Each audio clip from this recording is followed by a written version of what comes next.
Assalamualaikum warahmatullahi wabarakatuh. Perkenalkan nama saya Muhammad Fadil Malikul Soleh dengan NIM 415230 10166. Pada kesempatan kali ini saya akan menjelaskan tentang jurnal atau ya abstrak yang ada di soal P1 pada mata kuliah generatif AI. Pada pertama ini adalah abstrak. Abstraknya ini sudah cukup jelas dalam jurnal ini, yaitu intinya generatif AI atau biasa disebut juga dengan Gen AI itu mengalami perkembangan yang sangat pesat dalam beberapa tahun terakhir ini. Khususnya ya dari 2020-an ke sini itu lebih cepat berkembangnya. Lalu Gen AI ini sudah terbukti mampu menghasilkan berbagai konten secara otomatis, mulai dari gambar, teks, kode program, hingga model 3D. Terus karena kemampuannya yang lebih luas atau luar biasa itu bisa dibilang, banyak peneliti mulai kayak mencoba mengintegrasikan Gen AI itu ke dalam dunia visualisasi data. Ya kenapa? Karena visualisasi data itu pada dasarnya proses mengubah data mentah menjadi representasi grafis yang mudah dipahami manusia. Kayak progresnya itu selama ini masih banyak dilakukan secara manual. Jadi ya dibutuhkan ya untuk mempercepat atau mempermudah manusia. Jadi mau dicoba untuk ke dalam bentuk ya, generatif AI ini. Jadi dua terobosan ini eh, yang besar sangat-sangat besar ini pastinya disebut secara khusus dalam abstraknya adalah diffusion models atau teknologi yang mana teknologi dibalik pembuatan gambar seperti Stable Diffusion, lalu juga ada Large Language Model atau GPT, contohnya itu GPT, lalu yang mempunyai kemampuan eh, yang sudah kita rasakan sendiri. Lalu keduanya disebut sebagai pendorong utama potensi Gen AI dalam visualisasi. Jadi jurnal ini kemudian merangkum semua penelitian tersebut ke dalam 4 tahapan besar, yaitu ada data enhancement, lalu ada visualisasi mapping generation, stylization, dan interaction. Jadi keempat tahapan ini akan dibahas satu di dalam jurnal ini. Jadi uh,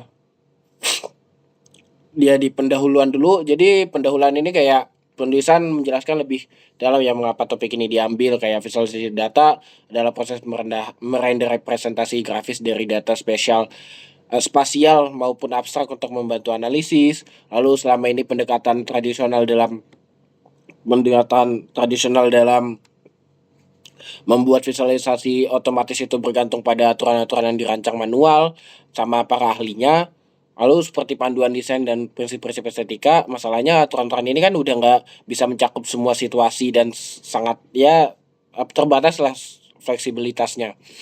Lalu datanglah ini Gen AI. Gen AI yang menawarkan pendekatan berbeda, ya alih-alih kayak mengikuti aturan buatan manusia. Gen AI belajar langsung dari data dunia nyata, jadi langsung lebih real datanya dari jutaan contoh visualisasi yang udah ada. Terus jadi hasilnya lebih fleksibel, lebih kreatif, dan lebih efisien tentunya. Lalu penulis juga menyebutkan nih kayak contohnya konkret kemajuan Gen AI yang sudah kita kenal. Di bidang gambar ada Stable Diffusion dan DALL-E2 yang bisa menghasilkan gambar berkualitas tinggi yang cuman dari perintah teks sederhana aja tuh udah bisa jadi gambar. Lalu di bidang bahasa ada GPT dan LLAMA yang punya kemampuan luar biasa dalam percakapan dan penalaran. Lalu di bidang grafis 3D ada Dream Fusion yang bisa menghasilkan objek 3D dari teks. Jadi itu kan lebih hasilnya udah lebih lebih luar biasa dibanding yang bisa dilakukan sama manusia itu sendiri.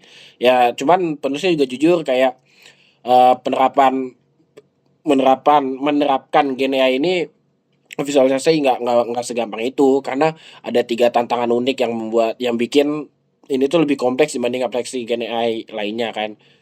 Nah, pertama itu ada di bagian metodologinya, ya. Di bagian metodologi dan ruang lingkup, itu di bagian metodologi ini menulis menjelaskan kayak bagaimana mereka menyusun jurnal survei ini. Kayak Mereka menggunakan dua pendekatan sekaligus, kayak pencarian berbasis kata kunci di database ilmiah seperti ACM, IEEE, dan arsip, serta penelusuran referensi dari makalah-makalah yang sudah dikumpulkan. Jadi proses ini terkumpul 81 makalah yang relevan.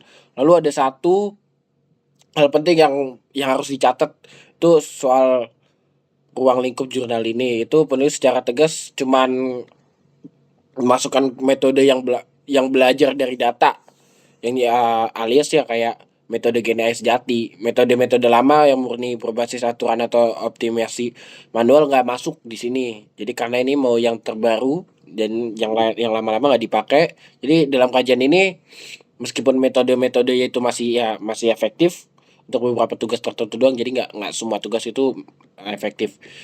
Terus juga dari penulisnya juga di sini buat taksonomi atau pengelompokan yang sangat berguna, kayak GNI dikelompokkan berdasarkan jenis data yang ditangani, ada sequence, tabular, graph, dan spasial. Lalu dikelompokkan lagi berdasarkan tahapan visualisasi, kayak data enhancement, visual mapping, stylization, dan interaction. Ya, pengelompokan inilah yang menjadi kerangka utama seluruh jurnal ini. Lalu lanjut lagi, di sini ada tahapan utama, 4 tahapan situ ada. Tahap pertama itu ada data enhancement.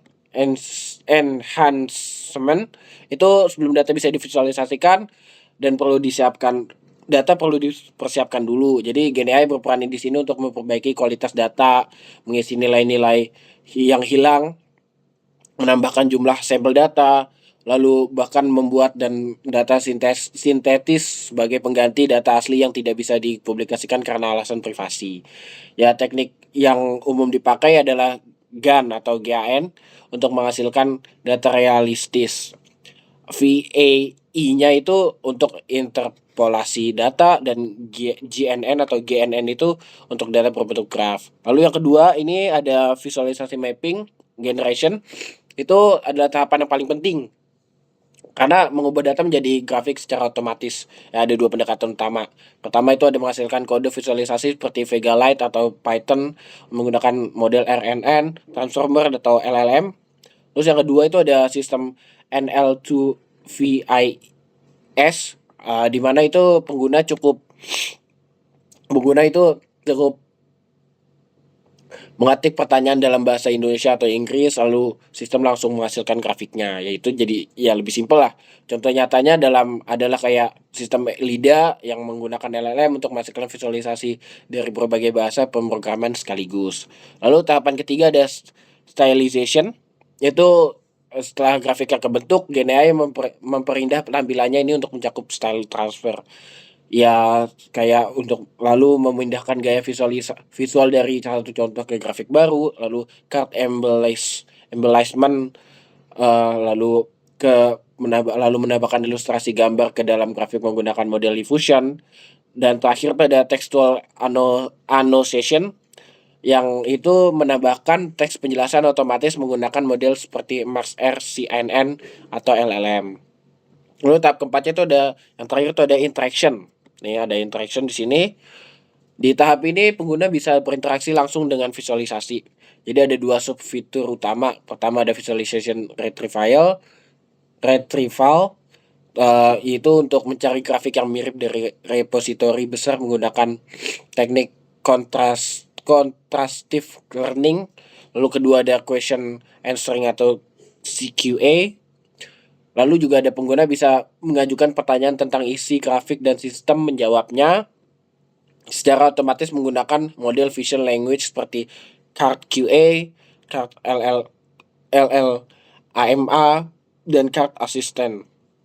Lalu selanjutnya di sini ada hasil pembahasannya. Ini dari seluruh kajian yang ada ini, apa sih yang bisa disimpulkan? Yang bisa disimpulkan adalah GNI sudah terbukti mampu mengotomatiskan dan mempercepat berbagai proses dalam visualisasi data yang sebelumnya butuh waktu yang sangat lama dan keahlian khusus. Dari menyiapkan data, membuat grafik, memperindah tampilan, hingga memungkinkan tanya jawab langsung dengan grafik. Jadi semuanya itu udah bisa dilakukan dengan bantuan Gen AI.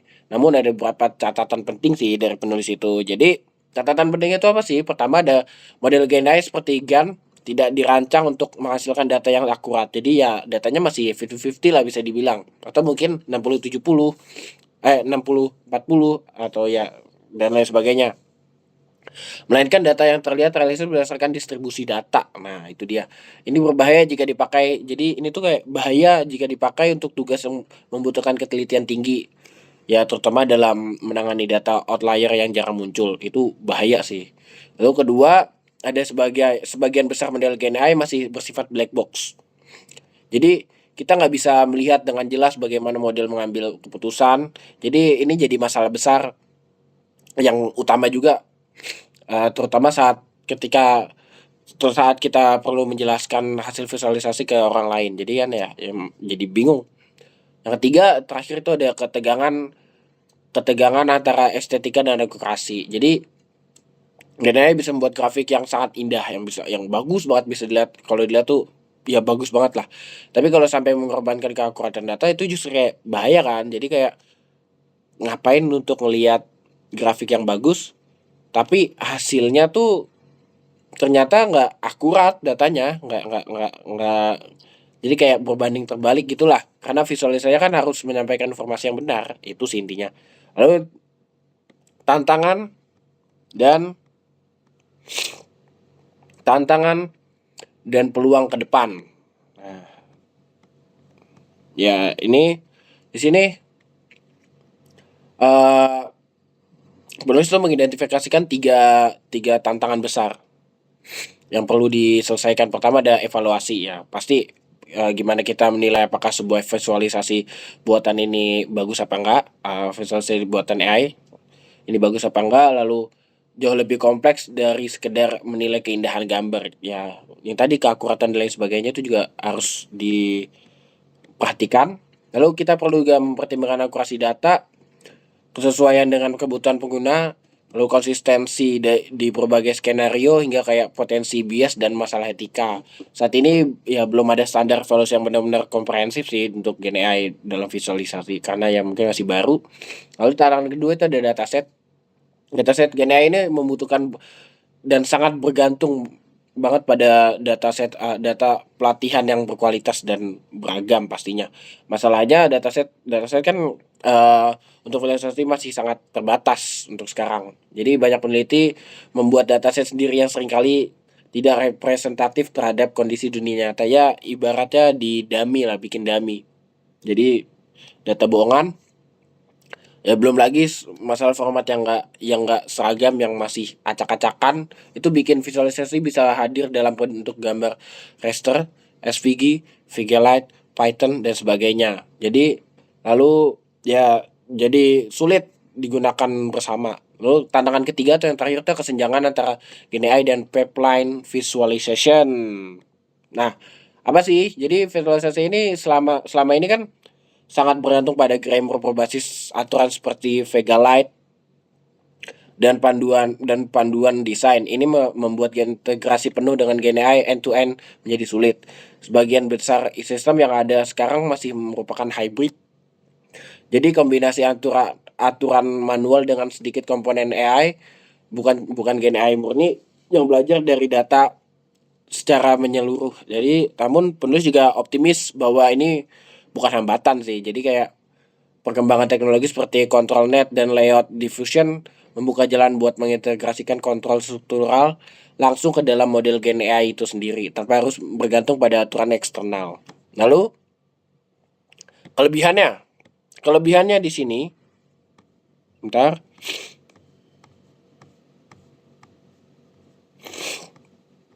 Lalu kelebihannya di sini, kelebihannya adalah jurnal ini sangat komprehensif karena membahas Gen AI dalam visualisasi dari berbagai sudut pandangan sekaligus. Referensinya banyak dan mutakhir yang ya bisa dipertanggungjawabkan. Taksonominya jelas dan terstruktur sehingga menjadi ya jadi lebih gampang diikutin. Ya isinya tuh jelas, terus lebih tertata, jadi bisa lebih gampang diikutin jurnalnya. Terus yang paling penting itu penulis nggak hanya memuji Gen AI, tapi juga ngasih tahu kekurangannya apa. Jadi dia ibaratnya dia jujur untuk membahasnya. Kalau memang kurang ya kurang, kalau memang bagus ya bagus. Tapi kekurangannya ini kayak jurnalnya ya lumayan berat, tapi selalu cukup sangat berat mungkin untuk membaca yang baru-baru baca gitu, karena penuh istilah teknis. Ya beberapa kata juga saya masih belum ngerti. Ya buat jurnal survei isinya lebih banyak merangkum daripada mendemonstrasikan implementasi langsung. Kayak sehingga contoh kasus nyata terasa kayak nggak banyak, jadi terbatas gitu. Pembahasan solusi konkret untuk masalah bias dan akurasi model juga masih kurang mendalam. Sekian dari saya, kurang lebihnya mohon maaf. Wassalamualaikum warahmatullahi wabarakatuh.